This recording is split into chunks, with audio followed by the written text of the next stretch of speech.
Willkommen zu unserer ersten Folge vom Fitness-Café hier bei uns im Studio in PF Studios inmitten von Neustrelitz. Heute geht es um das Thema Krafttraining. Das sollen wir ganz kurz und grob anreißen. Es geht darum, kurz zu erklären, warum fokussieren wir uns darauf hier in dem Studio, was ist daran so wichtig und was verstehen wir unter Krafttraining eigentlich ganz genau.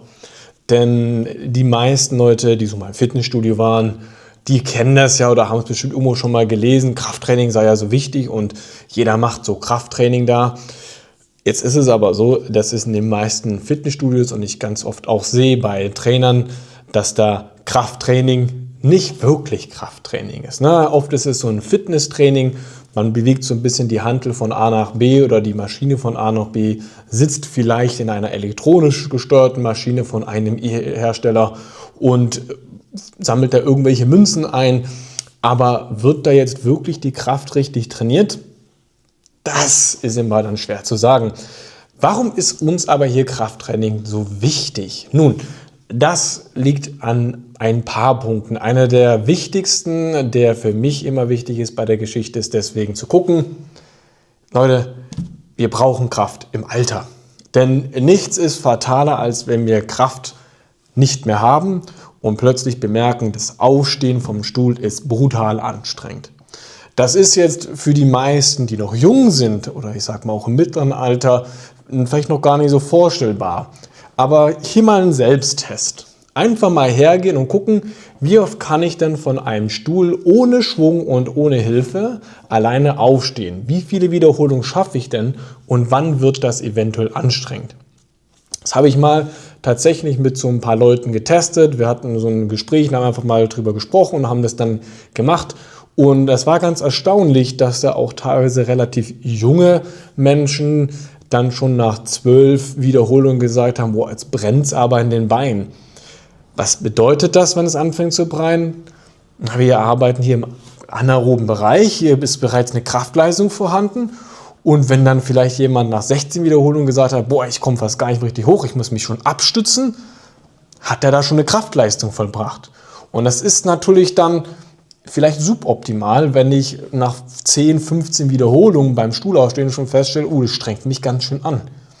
Es ist ja natürlich so, dass wenn ich älter werde und die Muskulatur, wie wir wissen, die wird ja mit der Zeit abgebaut, darin einhergehend auch nimmt die Kraft ab, wird das Ganze noch schwerer. Und dann kommt irgendwann der Punkt, wo dann eventuell das Aufstehen vom Stuhl bereits beim einfachen, also der einmaligen Wiederholung, verdammt viel Aufwand kostet. Jeder von uns kennt das vielleicht, wenn man mal mit den Großeltern zusammen ist und eventuell Oma, die jetzt schon lange nicht mehr aktiv war, sagt, sie kommt gar nicht alleine aus dem Sessel mehr raus. Da sieht man, bei ihr ist dieses alleine Aufstehen oft schon ein riesiger Kraftakt, der übersteigt ihre aktuelle Kraftmöglichkeiten, die kommt da gar nicht mehr von alleine raus und muss sich deswegen abstützen und dann braucht Hilfe. Und das heißt natürlich, dass meine Selbstständigkeit, meine Fähigkeit, Dinge selber im Leben zu bewältigen, plötzlich stark eingeschränkt ist. Und daher sage ich, ist es wichtig, dass wir wirklich Kraft erhalten wollen, Kraft entwickeln wollen und Kraft wieder aufbauen, weil wir wollen, wenn es geht, so lang wie möglich selbstständig bleiben. Das ist so ein Thema in dieser ganzen Longevity-Geschichte, also quasi ein lang qualitativen Leben, wo es darum geht, auch lange selbstständig zu sein. Das ist ein großer Fokus da drin und ein Teil davon, warum man Krafttraining macht, ist auch das, dass man auch lange die Fähigkeit beherrscht, Dinge selbst auszuführen. Ich möchte noch alleine meine Einkaufstaschen aus dem Auto holen. Ich möchte den Bornsteig heraufsteigen können, ohne dass ich das Gefühl habe oder mir Sorgen machen muss, dass ich das nicht schaffe. Auch das ist eine Realität, die viele haben. Solche Sachen, darum geht es, warum wir Kraft entwickeln wollen. Und einhergehend mit der Kraft entwickeln geht natürlich auch der Muskelaufbau und der Muskelerhalt. Wir wissen aus der Forschung auch, dass ein großer Muskel ist mitverantwortlich für viel Kraft. Also wir brauchen Muskulatur, um Kraft generieren zu können. Jetzt heißt es nicht automatisch gleich, dass ein Kerl mit dicken Muskeln immer brutal viel Kraft hat, denn Kraft ist noch ein paar andere Sachen. Da gehört noch ein bisschen intramuskuläre Koordination dazu und ein paar andere Faktoren. Da wollen wir mal irgendwann gesondert drauf eingehen, ein bisschen in die Tiefe gucken. Aber Muskulatur ist ganz wichtig. Die Muskulatur hat das Ding so ein bisschen von unserem Körper auch, dass es ein Stück weit auch so ein Luxusprodukt ist. Ne? Wenn der Muskel da ist, braucht er auch Energie, der muss versorgt werden, der Körper muss sich um ihn kümmern. Und wenn jetzt der Körper feststellt, ich benutze diesen Muskel gar nicht, dann baut er den ab. Und dann baut er den aber auch schon ab, wenn ich noch jung bin und gar nicht erst, wenn ich eventuell schon sehr alt bin, wo der Körper dann sagt, ja gut, ich bin jetzt in der Abbauphase und da fange ich halt mal langsam abzubauen an, sondern immer stärker gibt es auch Menschen mit Anfang 20, teilweise sogar im jugendlichen Alter, die relativ wenig Muskulatur haben. Das liegt an der hohen Inaktivität, die einfach heutzutage uns plagt, der immerwährlichen sportlichen Betätigung, und dadurch beginnt der Körper schon frühzeitig hin und sagt einfach, das spare ich mir. Die Muskulatur wird nicht benötigt, brauche ich nicht. Und daher kommt es dann auch, dass, was ich am Anfang kurz erwähnt habe, es dann schon oft Leute gibt, die auch 10-mal vom Stuhl aufstehen oder weniger sogar verdammt anstrengend finden. Das heißt, was wir in diesem Krafttraining bei uns auf jeden Fall immer beachten müssen oder tun auch, ist, dass wir gleichzeitig schauen, dass wir Muskulatur aufbauen und Muskulatur erhalten. Das ist ja das Zusätzliche, was das Ganze dann auch noch uns Vorteile mitbringt, wenn wir das Krafttraining machen, ordentlich mit den Gewichten, alles, ist, dass wir auch durch den Zug der Muskulatur über die Sehnen an den Knochen auch da Anpassungsprozesse auslösen. Also der Knochen zum Beispiel wird auch wieder stärker, der mineralisiert wieder. Das ist auch ein Thema für Osteoporose-Vorbeugung. Aber selbst wenn ich Osteoporose habe, gibt es wieder Signale im Körper, irgendwie was einzumineralisieren. Also da ist es auch ganz wichtig.